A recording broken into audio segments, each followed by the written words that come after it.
but I have to act. Just like Krishna and the Gita told Arjuna, I'm controlling everything. It's all planned out. So then Arjuna could have said, okay, great, call me when it's over. Right? But Krishna said, I've already got a plan. I know how it's going to work out. And it's up to you to execute the plan. Isn't it? So it's a very interesting aspect of our Vaishnava philosophy that the Supreme Personality of Godhead, who's the ultimate controller of everything, actually gives us the independence and the free will to choose how to act as we wish. He encourages us to act in cooperation with and connection with Him, but He doesn't force us. He gives us the ability to carry out our desires, especially when they're connected with Him. So He's like the supremely powerful person, and yet, as it's understood, He comes under the control of His devotees. So He tells Arjuna, please, I want this battle to happen. It's up to you whether you choose to participate or not. But please, I recommend you do so. So Arjuna had to go out and fight. Right? More or less, we know with the Bhishma, a little different complexities. But basically, Krishna didn't pick up any weapons in the battle that this book is there. He wanted Arjuna to do it. So in the same way, He asked us to build the temple.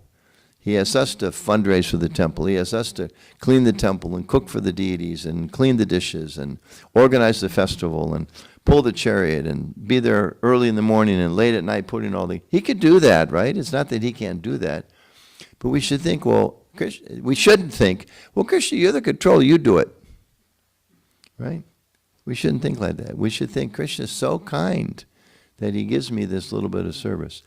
And we should also understand that every service that we're given by Krishna, we should never think, well, that service is more important and the service that I have is less important.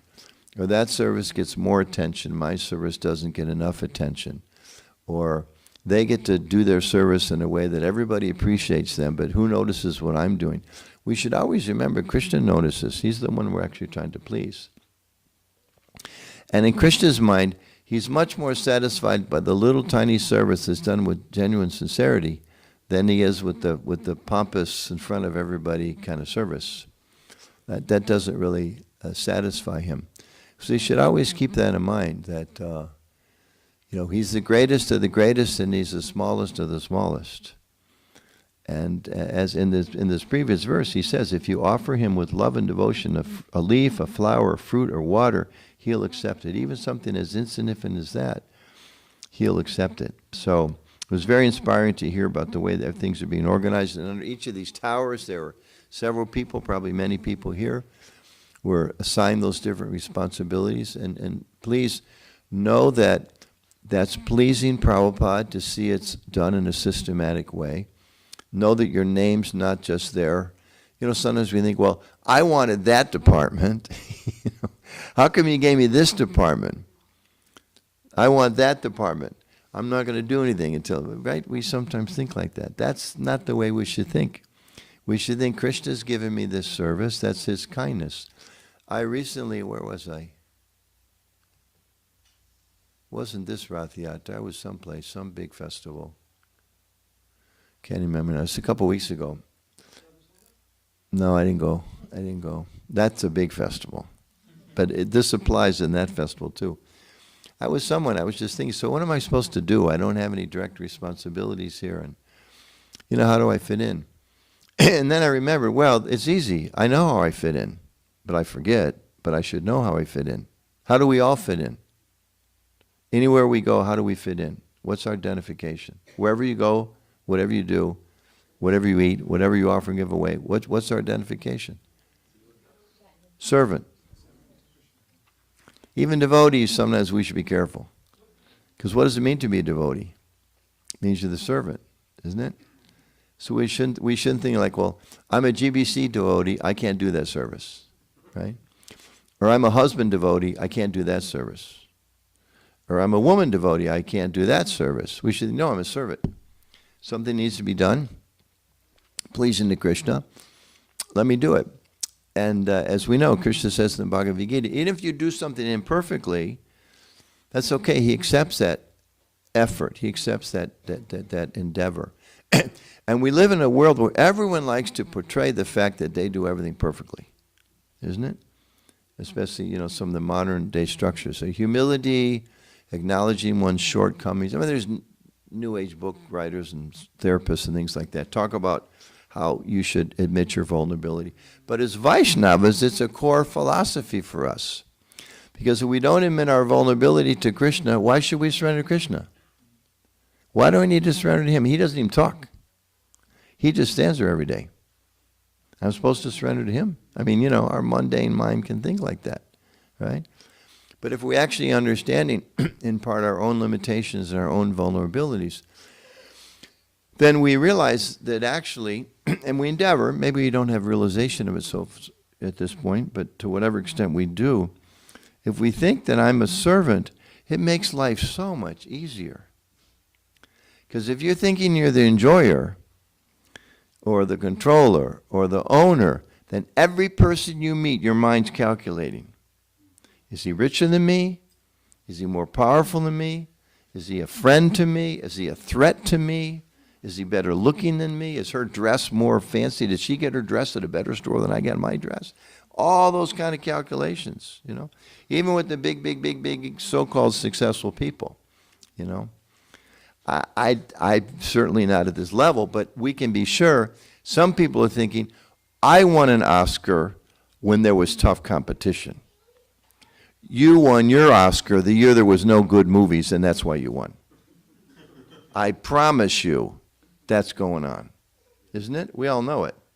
I mean, it's there when you're like a Cub Scout. One little kid's telling you, well, your prize wasn't important as mine because, it rained on the day I had to build a fire, therefore I'm a better fire builder. Isn't it right? It's like, but if you're thinking, no, I'm a servant, then what comes out of your mouth is, you're the best fire maker. I have to admit it.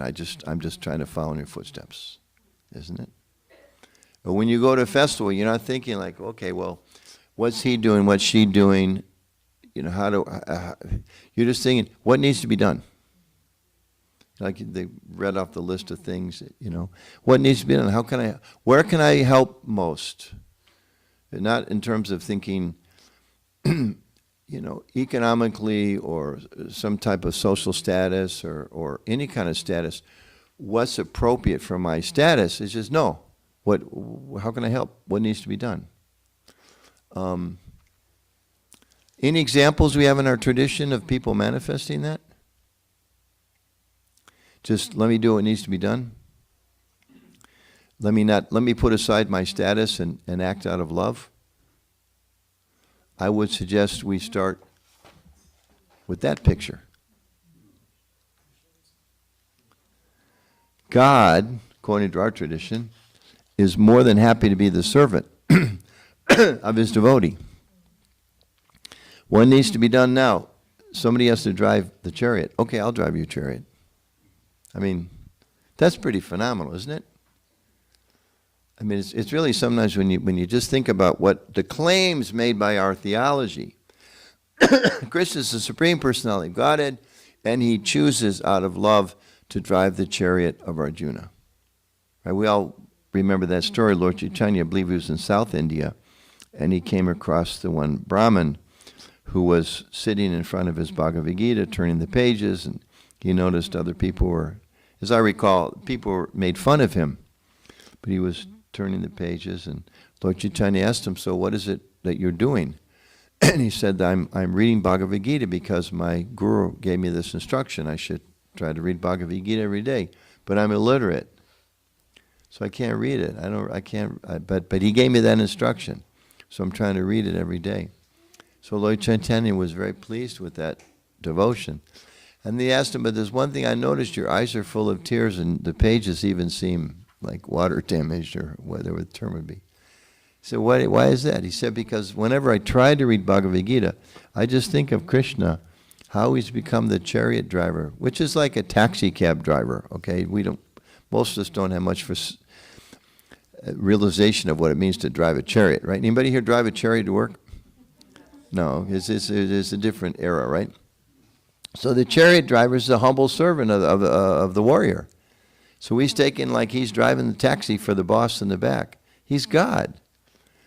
So this Brahmin said, every time I think of how it is that Krishna has so much love for his devotees that he's willing to take that humble position, tears come to my eyes.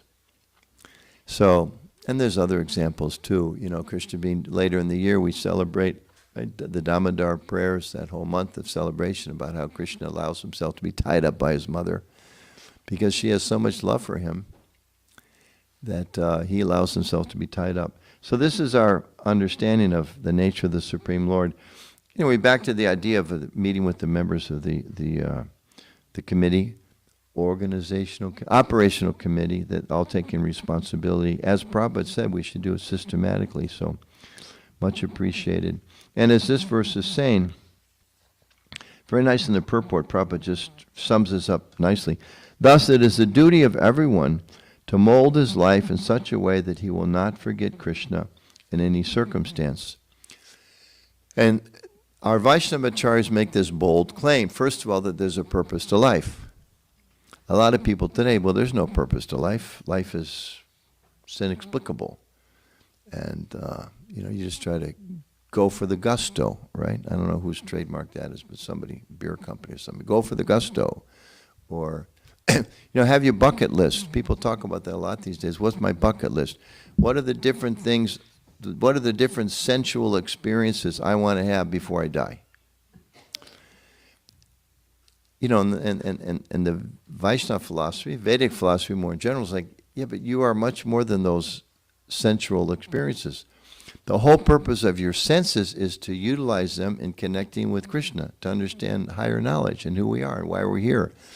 Why there's so many problems in this world. That's the opportunity that's given us. So Prabhupada says this nicely. It's our duty to mold our life in such a way we won't forget Krishna, which means in a way to help us remember Krishna, to remember, to rejoin, right? Yoga, to yoke with Krishna, to join with Krishna, to remember, to be reconnect with Krishna. And among the many wonderful things that our acharyas teach us is this idea that nobody is ever really separate from Krishna. There are philosophies in the world that advocate that there is a God, but I was just in Italy and went towards some churches and things, and there's other traditions as well. And it's like some really beautiful paintings, and then on the wall in the back is the rendition of hell. In fact, I was speaking with someone just a couple days ago.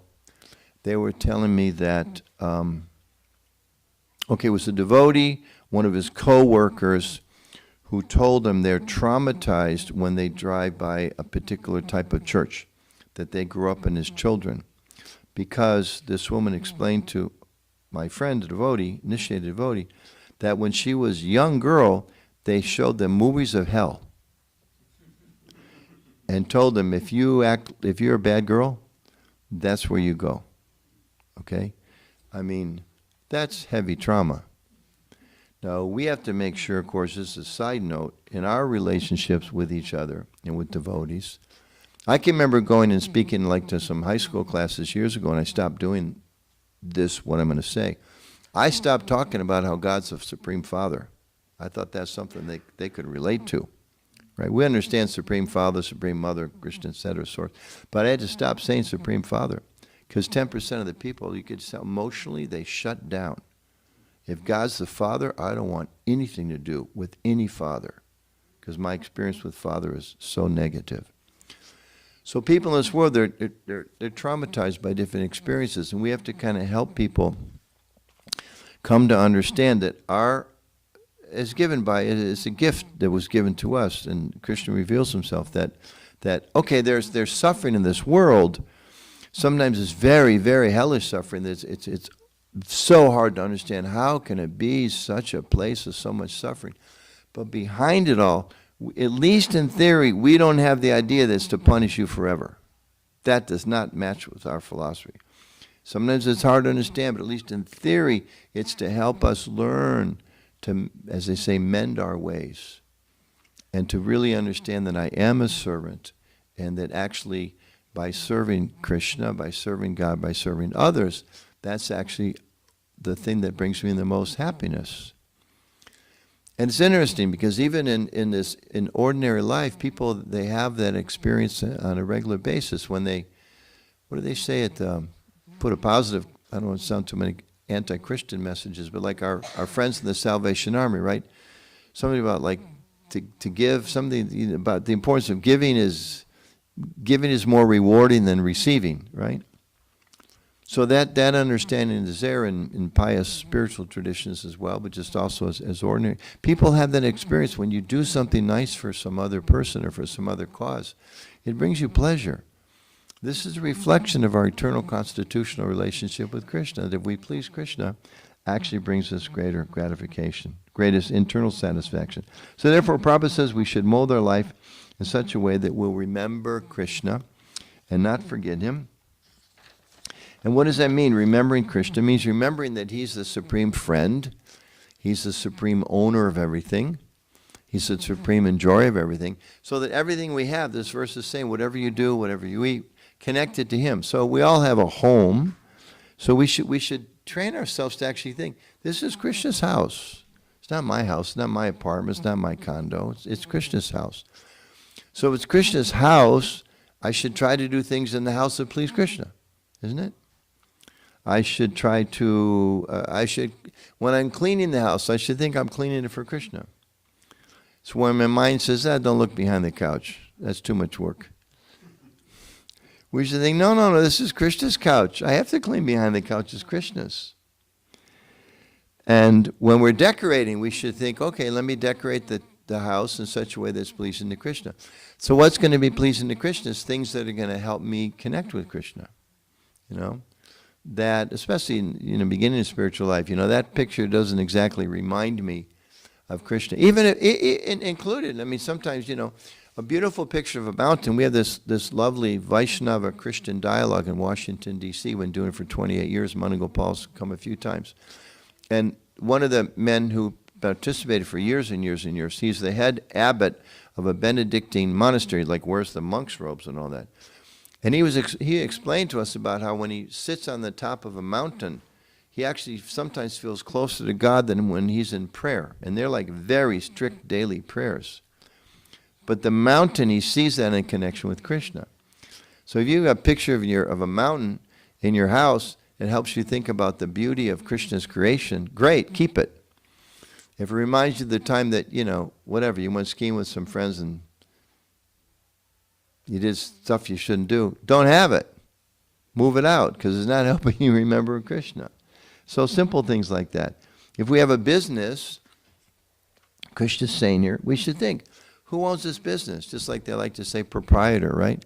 I went by some sign today, such and such store, so-and-so and son. And I was thinking, no, actually it's the father, and you and your son. That's the actual proprietor. You should understand who the owner is. So as it's described, we should use the profits as much we can of the business for Krishna. We should treat our employees understanding that they're all connected to Krishna. And we should treat our customers understanding that they're all connected to Krishna. And if we have a family, most of us have a family, and sometimes for some crazy reason, it's harder to treat the people that are closest to us with respect than it is people that are further away from us. So we have to work on that. If I'm a devotee, then I have to care for my family members, understanding that they're not here to please me. They're servants of Krishna, and I have to take care of them for Krishna. In that sense, remember that I'm actually a servant. I may be the husband, I may be the father, I may be the grandfather, but actually I'm meant to serve the family. The family's not meant to be servants of me. I'm actually meant to serve them because they understand their connection with Krishna. So in that way, it's sometimes, it's explained, we should be the best employer. Devotees should be the best. People should be like standing, I want to work for that guy because he's going to treat me fairly. He's not going to abuse me. He's not going to use me. He's not going to not be concerned about my well-being. He actually cares about me as a person because of his spiritual perspective. Should be like, people should be lining up. Is this a Vaishnava business? Yes, I want to work there.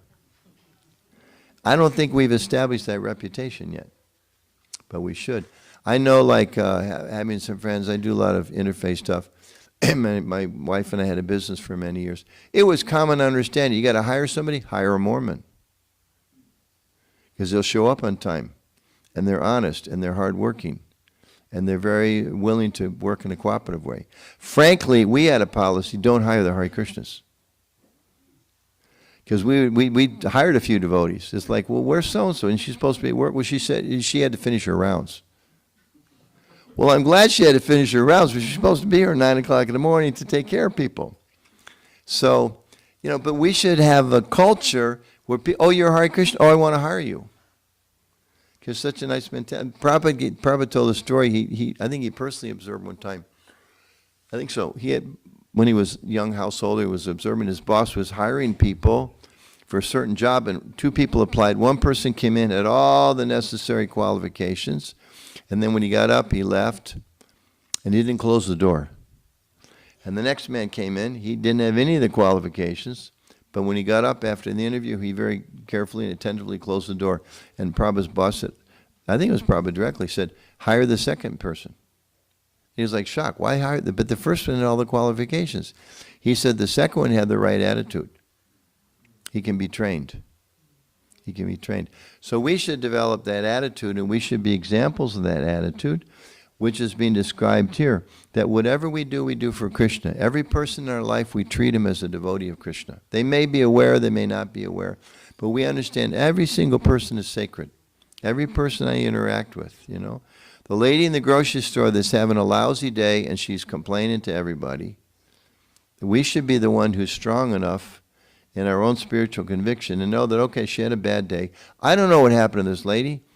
Maybe her husband left her last night. Maybe her daughter passed away a week ago. Maybe she just got a notice she's going to be fired. Maybe she's dealing with terminal illness. Maybe she just got into a car accident. I don't know. Maybe her parents were mean to her and she's been mean to her. I don't know. But what I do know is that she's a devotee of Krishna. And what I do know is, according to my own karma, maybe sometimes people are a little rough with me. But as Prabhupada said, don't be angry with the person who is the instrument of your karma. So if we think like that, then our lives would be more peaceful. Our lives would be more happy. And to be very clear, we won't have, they talk about so many problems with loneliness and alienation and depression. One reason people are depressed is what's the purpose? Nothing seems to work. What do you mean nothing seems to work? You met 6 people today. You could encourage all 6 people in their life. That's a great opportunity. Or people feel alienated from one another. Well, why you feel alienated? Don't you understand? He's a servant. She's a servant. We're all servants of Krishna. Black, white, Latino, Indian, South American, Russian, Pakistani, Canadian, Cuban. Who cares? We're all connected to Krishna. So if we have that sense, the alienation goes away because I'm connected to everybody. The loneliness definitely goes away. I mean, we all have our material minds and we're going to go through different ups and downs. It's just the nature of things. But at its root, what is the question of being lonely? Krishna's in my heart. Krishna's here. So some of the challenges that people face in ordinary life, Krishna's explaining here what the solution is. Whatever you do, whatever you eat, whatever you offer, give away, whatever austerities or difficulties, difficult things you may do that for him. And then the next verse, I'll read this, then we'll open for questions. He says, in this way, you'll be freed from bondage, karma, and its auspicious and inauspicious results with your mind fixed on me in this principle of renunciation, because you're renouncing any false conceptions, you're seeing everything in connection to him. He says, in this way you'll be liberated and you'll come to me. So in this lifetime, life will be much more pleasant. And then Krishna's guaranteeing, if we see things like this, when the body's over, we go to him. So you're rewarded now, rewarded later. Get a better life now, get a better life later. It's a good thing to do. So we've got about 7 minutes left, according to that clock. Does that clock work? Is that right? Okay, good. Yeah. Another Bandyan Ryan Swami, I don't know if he comes or rough, another kind of a funny joke he says sometimes. He says, somebody will say something and they'll say, Maharaj, that was a really good idea. He'll say, well, even a broken clock is right twice a day. So any questions or comments anybody might have? Somebody stand up and waving his hand, but I think he's either saying let's go or comments. You're supposed to be helping me wash the pots or something like that. He didn't. I thought, oh, he's very enthusiastic. Look at that question, but it's something else. Any questions? Comment? Question? Okay. You mentioned the very insightful point about when we do some seva service, we should not be particularly doing it for appreciation or acknowledgement. It's really we're doing to please Krishna and to serve the community itself. Ideally, we're trying to work at that, yeah. At the same time, from a leadership perspective, could you elaborate on the importance of temple leaders and senior devotees to proactively appreciate others and not neglect in that area, especially this idea of appreciate in public and correct in private? You know, as a way to have a nurtured, healthy, motivated devotional environment. Well, there's a whole seminar it's part of a communications 4-day course on devotee appreciation. And we go through some different kind of, first quoting, Krishna says, you're not my devotee unless you're devotee my devotee. And then Lord Chaitanya says, if you can't chant the holy name if you don't offer respect to others. And then Lord Shiva telling Parvati that of all the different worship in the Vedas, above the Deva worship is worship of Vishnu, but higher than that is service to the Vaishnavas. So we go through some of those things. And basically encourage everybody, after you kind of break down the false egos a little bit in the apprehension, everybody has to get up and walk around the room and appreciate each other. Because sometimes we don't do that. Our materialistic mind is trained to find what? What are we good at finding? Finding fault. Hopefully I'm a little better, but I remember especially when I was about 13 years old, I was so good at finding fault. With your teenage friends, oh my gosh. But that doesn't really help us just finding it. As a leader, as a manager, we should find the fault, because otherwise how do you fix things? Leaders have to train our brains. It's like a businessman. You better know what you're doing wrong, because your competition knows what you're doing wrong. So in the materialistic sense, you have to do that. And as leaders and managers, we have to find things that are wrong so we can fix them. And we have to, especially leaders, but all of us, parents, just members of the community, we have to train our minds to look for those contributions of others and appreciate those contributions. Because Prabhupada writes, being Krishna conscious is both easy, in some places he says it's hard. It's easy because the process is easy, but the application of it is hard. We know the example, what was it, Lord, when Bhaktisiddhanta Saraswati Thakur's time, Lord, whoever it was, who said, can you make me a Brahmin? He said, yeah, it's easy, just, these 4 principles. And he said, impossible, right? So for most people, it's impossible. So it's a bit of an uphill challenge for us to become devotees and to become purified. And we need all the support we can get. And sometimes it helps to get personal examples. I told this upstairs. It just happened yesterday, so it's fresh in my mind. I went to the Bhakti Center, wonderful community of mostly people a lot younger than me. And a lot of the really, really good kirtan leaders are there. And it's wonderful experience. And then I had a chance to lead in the Shringa prayers, same tune I did here. And today, or yesterday at the end of the Rath Yatra, some young devotee, young for me, 25-ish or something, he just mentioned to me how much he appreciated that kirtan, which was like really nourishing me, because in the back of my mind I'm thinking, nobody said anything. Right? They've been singing for 2 hours. I sang for 10 minutes. Nobody said a word. I better shut up and don't volunteer to do that again, because nobody liked it, right? But when just one person says, I really appreciated that, then it inspires me to want to try to do more service. So just like, okay, just show of hands. How many of you last week went into the kitchen at the end of the feast and thanked the pot washers? Raise your hands. Okay, how many of you went in the kitchen last week and thanked the cooks? How many of you would have eaten the feast last week if nobody had cooked it? How many of you would eat or honor the feast this week if they didn't wash the pots? So how important are those cooks to each of us? How important are those pot washers to each of us? Do they know that? Do they know that? You know, when they get a phone call, sometimes it's like, so-and-so is supposed to come and cook this week. They can't, they're sick, or their daughter's sick, and you do it, right? The last minute, they rush in, and they do some phenomenal service. Nobody notices. You know, sometimes we talk about how, you know, nobody says anything to the cook. They cook every single Raj Boga every Tuesday afternoon for 20 years. Nobody says anything until one day someone sticks their head in the kitchen and says, Prabhu, you burnt the sabji. And on the basis of that, they're inspired to go on for another 10 years, right? So we have a duty to appreciate each other.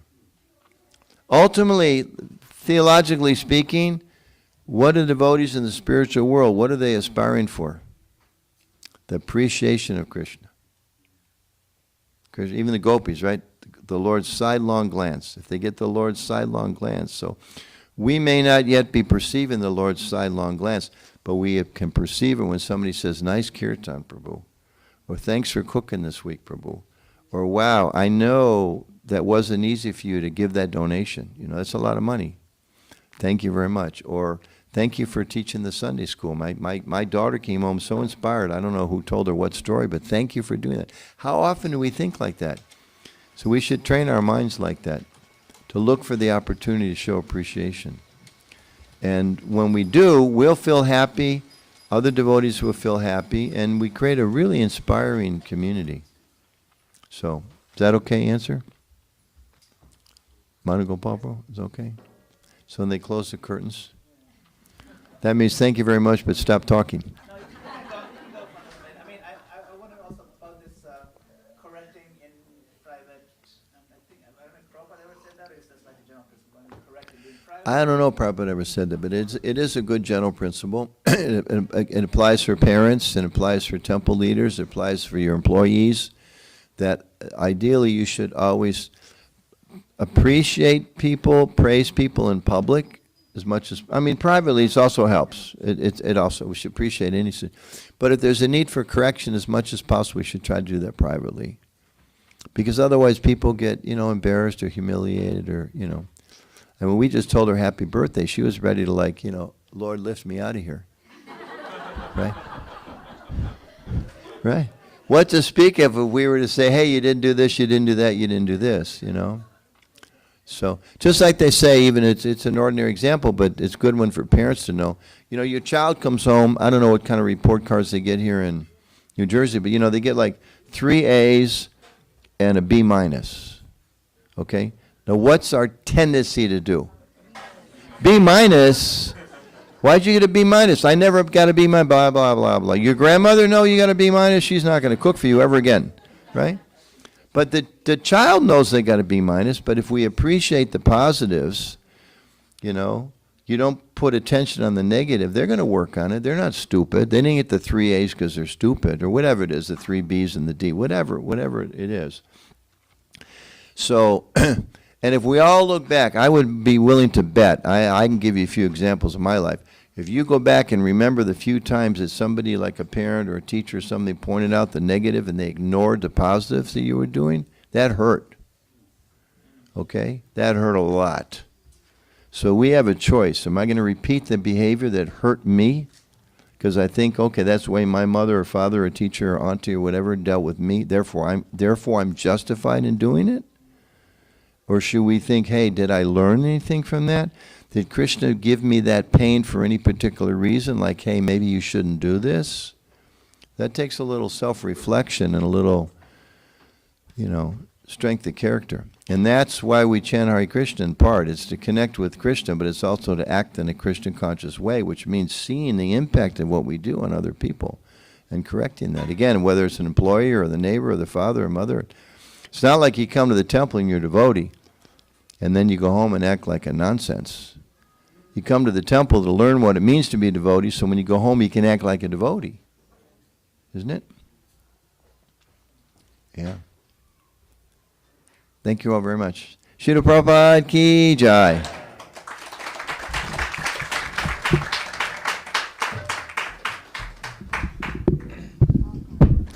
So on that theme, let's thank His Grace Anuttama Prabhu for a wonderful practical class with so much essence built in there and so many nice little takeaways, take-home lessons for us. Let's have 3 loud Haribols for Anuttama Prabhu. Haribol! Haribol! Haribol! Thank you.